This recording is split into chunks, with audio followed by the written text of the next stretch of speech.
哎，师傅，这咋弄啊？教练他小孩生病了，来不成了，然后我还是叫兄弟们一块往上抬吧，虽然是慢一点。你叫兄弟们往上抬，关键是能抬动吗？你都不知道这多重。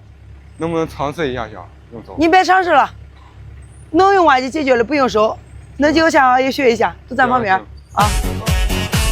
我知道我的生命从此一定与众不同。